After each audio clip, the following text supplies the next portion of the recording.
good morning, good afternoon, good evening, wherever you are around the world.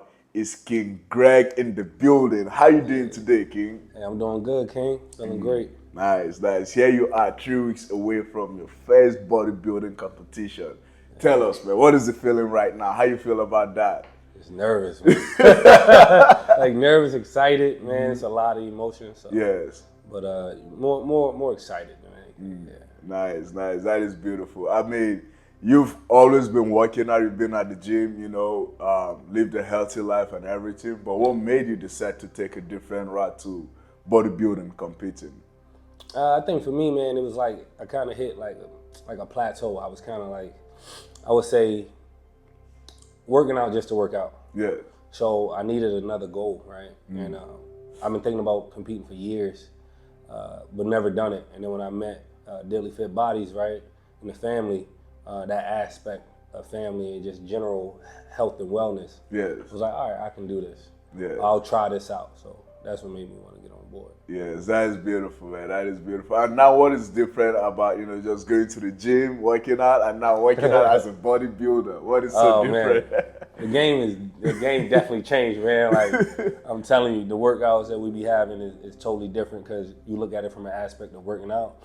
When I did it first, now it's training, right? So literally training different body parts. So prime example, when I used to do back, I could, lat pull down 200 pounds and I'm doing the heaviest I can, right? And I'm like, man, I feel it in my biceps, a little bit. Yes. Now, we might be doing 100 pounds, 99 pounds, I think. There's no need to be 100 and my lats be screaming, right? So, and I'm dying and I'm like, what's going on? I'm only getting 12 or 15 reps of this 99 pounds, but I'm making sure it's going to the right body part, my lats. And Yes. I'm not feeling it in my biceps. So it's just that mind-muscle connection and that really training that muscle group, not just working out and leaving the gym saying I'm tired, but training that specific muscle group to do a certain thing and look a certain way. Yes. So, and I'm definitely liking that. The way it's looking so far, right? That is beautiful, man. I know, like, you and I will work out a lot, and it's like, man, these two big dudes with little weights. Why? Yeah, you're looking at us crazy, right? But hey, when we take our shirts off, they like, okay, maybe we might want to go down to 99, right? Yes, so, yes. No, that is beautiful. And then the lifestyle of a bodybuilder, right? Now, if you were to compare both lifestyle, you're still living healthy lifestyle, but now the lifestyle of a bodybuilder is really different. What is the difference? What is the huge difference between that? Yeah, I guess so. Yeah, because I've been doing it for so long, the little differences matter a lot. Like, I'm not gonna lie to you. Like, so I've always been a healthy eater. The egg whites, the meal preps. I've always done that for the last 13 years. It's just been a part of who I am because I like to stay in shape. Yes. But when you take it to the bodybuilding part, it's like when you go to weighing your food, I catch myself ripping off a little piece of fish to get it to my 141 grams, right? Yes. I catch myself. Like, it's really dialing into that T, right? Making sure I'm eating on time. I always had a certain, I'll be willing to miss a meal here and there, right? So, yes. Or scheduling. So, like, when I would run into conflicts, like yesterday, I had a conflict. I wanted to go to the gym at 6:45. I'm supposed to eat at 7 p.m. So I'm like, if I start, I'm not going to eat in the middle of my workout. So I sat in the car, waited till 6:55, started eating. Yes. Then I worked out, right? Like, yes. So just dialing into that point of eating on time, not letting nothing impact that routine is different, right? And then I'm gonna say it's a little lonelier. Yeah, I ain't gonna lie. Like, I've always been in shape, right? It's a little lonelier because when your friends and say, hey, I want to go out, let's go here, and they invite you. You got to think like, hey, bro, I gotta eat at 4. Yes. If I go out with y'all at 1 or 2, I'm bringing my lunch. I'm bringing my meals. You know what I mean? But like, hey, I can't party. And they'll look at me, I'm like, I'm gonna go with y'all, but I'm gonna walk out the party to eat at 4. Then I'm gonna come back in, right? And they looking at me crazy. So a lot of times I just be like, you know what? Nah, I'm gonna miss out on this one. Especially as you dial in the beginning, it's okay to do certain things and still. But now as I'm getting closer to competition, it's like, that sound fun. Yes. But I ain't about to risk it, so I'm gonna just stay in the house or work out or chill with the family, right? Yes.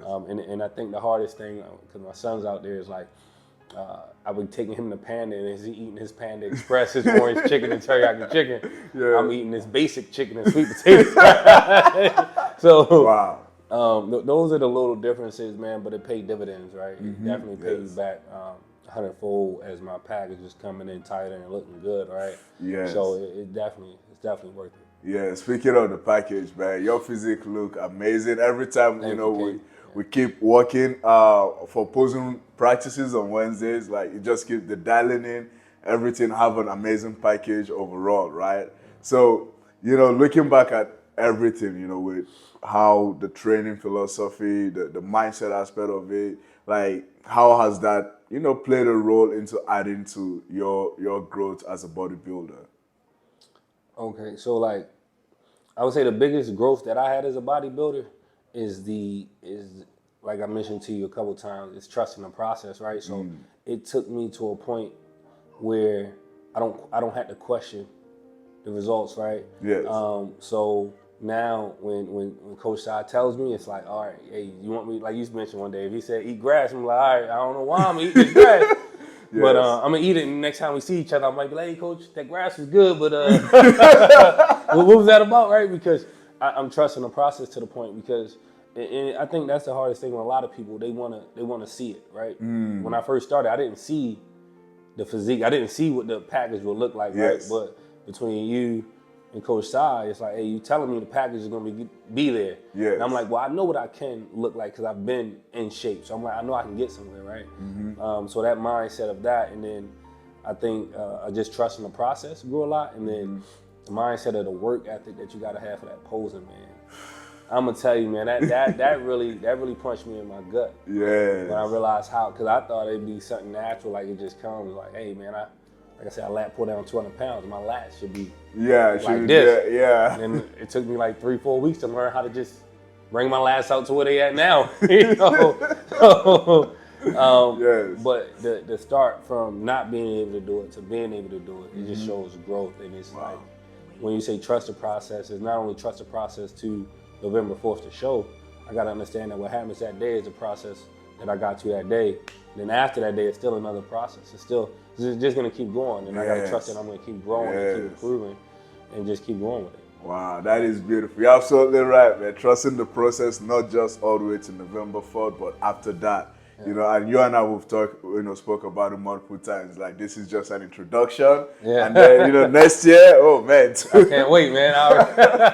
Even looking forward to November 4th for the show on stage. Like, what is the image you have? Like, what is the feeling when you think about yourself on stage? What is the feeling that comes to you? That's when it's nerves. That's when I'm nervous, man. Like, that's the biggest thing about me. I think I'm doing this to get out my comfort zone. So like, I'm a big, you always see we work out together. I'm always got a hoodie on. Yeah. I know you want to take my shirt off, right? You be like, come on, man, we got to pose. I'm like, all right. Yeah. You know what I mean? But so I've always been that way, man. I call it modest, right? Like, the attention is not what I look for, right? So for me to get on stage, it's gonna be taking me out of my comfort zone. Yeah. So I'm just looking forward to actually getting on there, man, and hopefully building the confidence as it starts. Because I can't be naive and act like I'm gonna just walk on stage. I might own it. I don't know. Yeah. Right. I've never done it. Right. So only thing, the biggest thing I'm looking forward to is just accomplishing that, man. Like literally getting on stage and seeing where we go. Right. And I want to know that I deserve. I'm there. Right. Yes. Like, you're not gonna outwork me. Right. Because I'm gonna dial in my posing as much as possible. Right. But ain't nobody gonna bring a better package than me. Right. If you beat me, it's because posing. Because I know I gotta work on it. There's no way. Now that respecting the craft, I know people do this for years, right? I'd be naive to think I'm gonna get out here because it's a chance. Yes. But I'm gonna bring the best package and the best posing I can. Yes. Right, and then make sure I deserve to be on that stage, right, with everybody else. Listen, that is the mindset and the mentality right there. Like you said, I'll bring the best version of myself, right? And myself and Sam would say it, man. Bring the best physique ever, and if you happen to beat me, I'll tell you congratulations. But guess what? Let's run it back again. Yeah, exactly. That's what I'm coming for, man. Like, this is my first game. This is my first time on I'm a basketball player, so this is my first time on the court. Yes. Right. This is the first time on the stage, right? I'd be naive to think I'm gonna win the championship. Yes. I've been practicing. I'm gonna do I'm gonna bring my best package. Go back to the drawing board. Win, lose, or draw, because you got to go back. Right, even if I win everything, I gotta still know it's room for improvement. And then go again for next year. Right. No, that makes sense. Thank you very much for that. And before we wrap this up, you came to the team with some experience of your own, and then joined with the the teachings. And the knowledge you've learned from the team and everything. Looking back at your journey, if there's an advice you give to younger generations, you know, trying to get into the sport or trying to just be a better version of themselves, what would that advice be? I think my biggest advice when it comes to this thing is like I think Dion said it the best, right? Like it's all about your health, general health, right? But Yes. Dion says like if you look good, you feel good. If you feel good, you play good, right? So I got into this for looking good. Like I wanted to look good. Yeah. Look at myself in the mirror and be like, yo, that's him. Look at me, like, you know what I mean? And that's how people treat you, right? You could agree when people look at you like, oh man, look. Yes. And they come to you with a sense of respect already, with a sense of admiring you, like, oh man, look at that, right? So I would say the younger you are, the better to get in there, right, and ask questions. Right? I see a lot of, most time, people like me and you, yeah, we're big, hoodied up, minding our business, because that's our place of like peace. Yes. We're not Yes. mean. Like I will answer whatever question you want, man. Like, you ask me, don't interrupt my workout. Like don't tap me while I'm middle of lifting and be like, hey. Yes. But if you see me put it down and I'm got that split second of going in between, you're like, hey bro, like, hey, how can I do something? I'm gonna give you game real quick, right? And accept it however you get it, right? Because coming up, you don't know yet, right? And you go in there, and a lot of times what I say, injury prevention is key. Yes. If you go in there and you get injured and you out for, you can be in there for a good 2-3 months, see progress, get injured, you out 2-3 months, you back at 0.0, right? The starting point. So injury prevention is key. Be consistent, man. Be consistent. Consistency don't come in a day or two. It's like you got to continuously go in there. I remember when I first started, I would just walk in the gym, bro. I wouldn't even work out because I'd be so beat and so tired.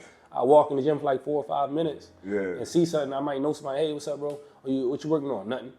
I'm leaving. But I knew I had to walk in that Tuesday evening at 9 o'clock because if I gave me an excuse not to walk in there, I can get another excuse Wednesday not to walk in there, right? So it just built consistency. No matter what I'm walking in there, I might do a quick dumbbell curl, walk out, right?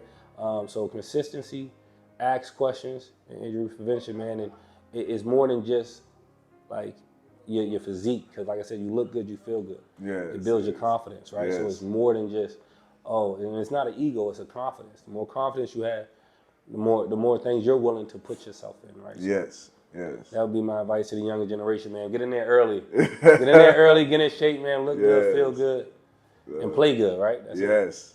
Play good. No, thank you very much for this. Thank you very much for your time. We can't wait to do the post-show interview after November 4th World Cup in El Segundo. Thank you very much for your time, King. Yeah, no problem, King.